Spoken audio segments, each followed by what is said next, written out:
แล้วเราก็เก็บผมไปใส่กุ้งมันใส่น้ำเงาใหม่เงาออกอาบน้ำมาไม่เลยจะมาถ่ายรูปรวมครอบครัวด้วยแต่งถ่ายเจ้าโซเชียลทั้งลาวและไทยพากันยกมือนบสาธุอนุโมทนาบุญนำ4 คนที่เล็ดลอดออกจากถ้ำพร้อมเดียวกันกับทั้งเท่าผู้ผ่าท่านผู้ชมเนาะซึ่งเท่าผู้ผ่าเพิ่นได้มาบวชเดี่ยวอยู่ที่บ้านทาสว่างเมืองไซธานีนครหลวงเวียงจันทร์เขตทางอนศึกออกมาเรียบร้อยเป็นเวลา7 วันแล้วตอนนี้4 คนนั่นเดินทางออกจากบ้านมุ่งหน้าเข้าไปที่ตัวแขวงไส้สมบูรณ์เนาะเมืองอนุวงศ์ซึ่งช่วงนี้นี่นะเป็นช่วงที่ข้าเจ้าบวชสามเณรอุปสมบทบวชสามเณรอยู่แล้วในช่วงพักโรงเรียนข้าเจ้ามีกิจกรรมแบบนี้ตั้งแต่วันที่23หาวันที่7 เดือนหน้าเนาะทั้ง4 คนนี่ก็เลยไปร่วมโครงการนี้นำกันเป็นโครงการเมตตาธรรมซึ่งบ่ฮู้ว่าเป็นโครงการของระหว่างพุทธศาสนาสัมพันธ์ลาวพุทธศาสนาสัมพันธ์ลาวและกับมูลนิธิเมตตาธรรมหรือเพราะว่าเขียนใช่ว่ามีเมตตาธรรมในโครงการเมตตาธรรม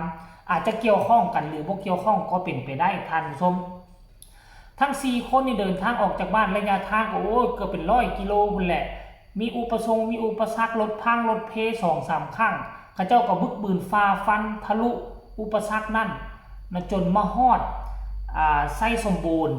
มาฮอดตัวเมืองไส้สมบูรณ์แล้วสิ่งที่จะไปนั่นก็คืออย่างเจ้าฮู้บ่ข้าเจ้าไปที่ภูหัวโล้นซึ่งเป็นแหล่งท่องเที่ยวที่ใหม่ในประเทศลาวถามว่ามันเกิดโดนบ่เกิดโดนเกิดมาพร้อมกับสงครามลับในลาวมีการทิ่มฝุ่นหลอกฝุ่นเลืองใส่ต้นไม้ใหญ่ก็เลยดับสูญไปแล้วก็กลายเป็นธงหญ้าเขียวชอุ่มต่อมาเนาะในช่วงระยะเวลา 4-50 ปีที่ผ่านมานี่เขาตั้งฉายาว่าสวิตเซอร์แลนด์เมืองลาวเนาะอยากให้ทีมกู้ภัยอยู่ที่เมืองล่องแจ้งหมดทุกคนได้ไปเบิ่งเนาะได้ไปเบิ่งได้ไปเห็นได้ไปนอนสัมผัสภูหัวโล้นดินแดนสวิตเซอร์แลนด์เมืองลาวจักครั้งหนึ่งแน่นอนงามอีหลีท่านผู้ชม FC แฟนคลับเนาะซึ่งมื้อนี้หลังจากที่ข้าเจ้าไปมีพ่อมีแม่ญาติพี่น้องไปร่วมทำพิธีแล้วทั้งครูบาอาจารย์อยู่ทั้งวัดก็เฮ็ดพิธีโกนผมบวชให้ทั้ง4 คนนั่นสำเร็จเสร็จสิ้นเรียบร้อยแล้วทุกคนรายละเอียดให้ทุกคนไปชมวินาทีโกนผมแล้วก็บวชให้ทั้ง4ว่ามีภาพบรรยากาศคือแนวใดมีคนไปร่วมน้อยหลายขนาดใดก็ให้ทุกคนไปชมคลิปดังกล่าวนี้พร้อมๆกันเลยเชิญ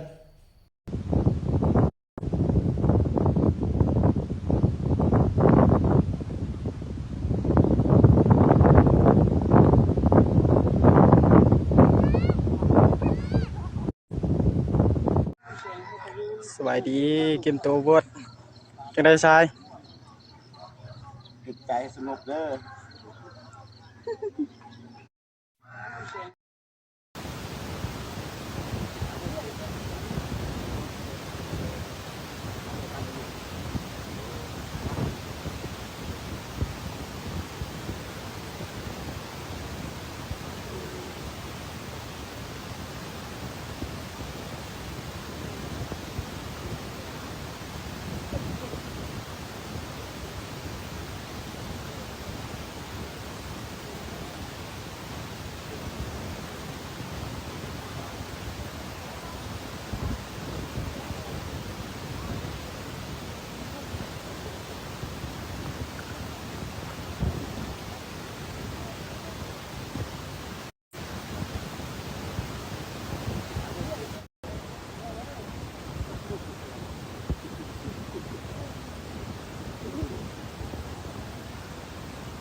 แล้วเราก็เก็บผมไปใส่กุ้งมันใส่น้ำเงาใหม่เงาออก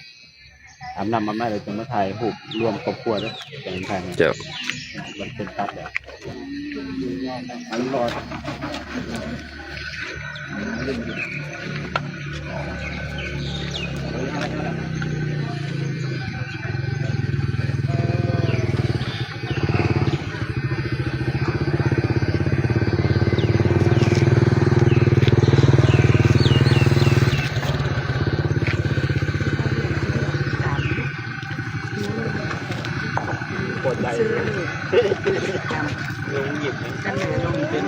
จาก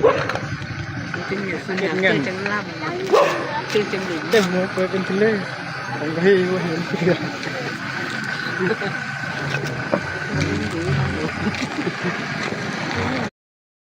โอ้ย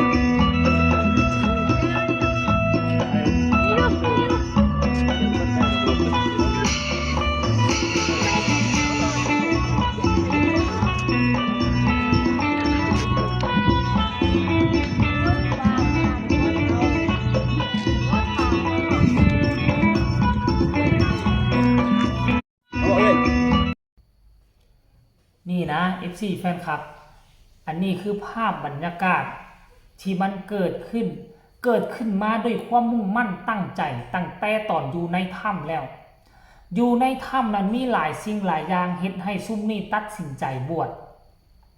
เนาะมีเรื่องราวปาฏิหาริย์มีสิ่งเล่นลับสิ่งที่มองบ่เห็นและสิ่งที่พวกเฮาบ่ฮู้ข้าเจ้าฮู้ข้าเจ้าเห็นข้าเจ้าเป็นคนติดถ้ำเนาะเป็นคนติดถ้ำแล้วมันจึงเฮ็ดให้เขามุ่งมั่นตั้งใจที่จะบวชรวมถึงผู้ผ่าบวชก่อนหน้านี้พวกเจ้าเหลือเชื่อบ่ออกมาแล้วฮีบแลนหาเว้าเรื่องบวชเรื่องบะเรื่องบุญมันละไปตรงกันกับที่หมอธรรมอยู่ทางนอกพี่นางหมอธรรมซึ่งเป็นครูบาอาจารย์ของกู้ภัยไทยบอกว่าขั้นซุ้มนั่นออกมาได้เขาต้องยอมบวชได้เขาต้องบวชน้อยกับบวชหลายเขาสิยอมบวชบ่บางคนว่าคันออกมาได้ต้องให้บวชตลอดชีวิตหมอธรรมบางคนว่าต้องให้เขาบวชตลอดชีวิตเขาสิแลกเอาบ่ให้ไปถามพ่อแม่ญาติพี่น้องทั้งหมอทั้งเข้าทรงล่างทรงหมอธรรมหมอดูนะอยู่ทางฝั่งไทยน่ะบอกว่าแต่ยังน้อยๆเขาก็บวชอาจจะบ่ได้บวชตลอดชีวิตหรือว่าอาจจะบ่ได้บวชฮอด1 พรรษาเขาเจ้าก็มาบวชแต่บ่ฮู้ว่า4คนนี้จะบวชดนปานใดบวชนานปานใดอันนี้บ่รับทราบแต่ว่าผู้ผ่านั้นบวช7 วันได้สึกออกมาเรียบร้อยแล้วต้องมาหาอยู่หากินมาประกอบวิชาอาชีพเพราะว่าทั้งครอบครัวก็ต้องได้พึ่งพาอาศัยทั้งผู้ผ่าทั้ง4คนนี่ก็คือกันนั่นแหละเบิ่งน่ะอาจจะบ่บวชดนแต่อย่างน้อยๆก็บวชตามคำมั่นสัญญาที่เขาเคยให้สัญญาไว้กับสิ่งที่เบิ่งบ่เห็นอยู่ในถ้ำนั่นเนาะท่านผู้ชมก็ถือว่าเป็นนิมิตหมายที่ดี FC ฝั่งลาวและไทยต้องการเห็นสิ่งนี้นำ4 คนนั้นในที่สุดสิ่งที่พวกเขามุ่งมั่นตั้งใจมันก็เกิดขึ้นแล้วท่านผู้ชมเนาะถือว่าเป็นเรื่องเล่าดีบ่ดีมันเป็นแบบอย่างที่ดีเพราะว่า4 คนนี่ก็ถือว่าเป็นคนดังไปแล้วดังเกือบว่าทั่วโลกออกมาแล้วมาเขามาทนุบำรุงพระพุทธศาสนาโดยการมาบวชมันก็สิเฮ็ดให้เด็กรุ่นใหม่อยากเดินห้อยตามแต่บ่แม่นว่าเดินห้อยตามเข้าถ้ำได้ไปบวชตามบวชเฮียนบวชฮู้บวชศึกษาพระธรรมวินัยพระธรรมคำสอนของพระพุทธเจ้าอันนี้ก็คือการเคลื่อนไหวล่าสุดของเช้ามื้อนี้ของ4 คนนั่นเด้อทุกคนก็ขอฝากเอาไว้ซ้ำนี้ก็แล้วกันใครอยากฟังสิ่งเล่นลับ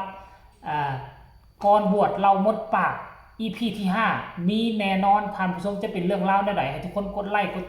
แชร์เอาไว้ที่สำคัญจะกดข้ามโฆษณาพ่อกันไหมในคลิปหน้าลาท่านผู้ชมไปก่อนสบายดี